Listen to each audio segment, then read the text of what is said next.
Telangana PCC అధ్యక్షుడు ముఖ్యమంత్రి రెండు బాధ్యతలు రేవంత్ రెడ్డి నడుపుతా ఉన్నారు.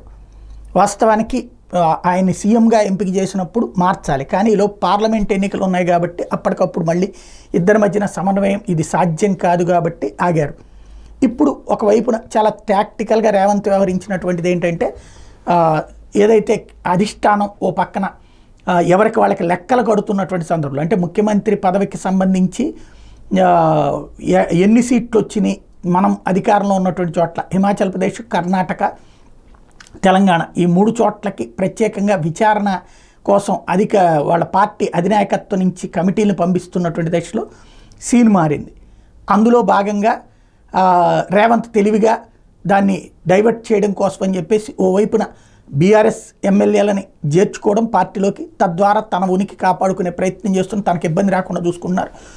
మరోవైపు పీసీసీ చీఫ్ ఇష్యూ కూడా వేరే వాళ్ళకి అప్పచెప్పడానికి సిద్ధమయ్యారు. ఇప్పుడైతే ప్రస్తుతం సాధారణంగా అక్కడ ఉన్నటువంటి ఒక ఈక్వేషన్ ఎప్పుడు కాంగ్రెస్ పాటించింది ఏంటంటే ముఖ్యమంత్రి రెడ్డి బీసీ పీసీసీ అధ్యక్షుడు అన్నది గతంలో డి శ్రీనివాస్, వైఎస్ రాజశేఖర రెడ్డి అదేవిధంగా నడిపినటువంటి సంప్రదాయం కనబడుతుంది. లేదంటే అప్పట్లో కాపు కేకే పీసీసీ చీఫ్గా పెట్టినటువంటి సందర్భం కూడా చూసాం.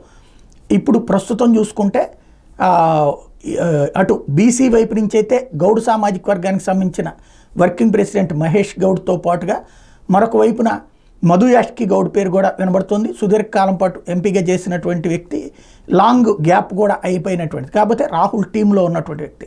మరొక వైపున సంపత్ పేరు వినబడుతోంది దళిత సామాజిక వర్గం నుంచి, అట్టించి ఇస్తే బాగుంటుంది అన్నటువంటి కోణంలో నుంచి ఆయన పేరు వినబడుతోంది.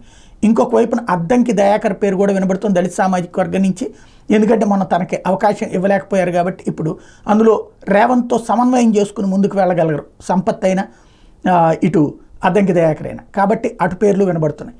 ఇటు పార్టీ రేవంత్కి వ్యతిరేకంగా, అంటే రేవంత్ గ్రూపుతో సంబంధం లేని వాళ్ళని పెడుతుందా, రేవంత్ను కూడా ఇబ్బంది పెట్టగలిగే వాళ్ళని పెడుతుందా, లేదా రేవంత్ చెప్పిన వాళ్ళనే పెడుతుందా పీసీసీ చీఫ్గా అన్నదే తేలాల్సి ఉంది.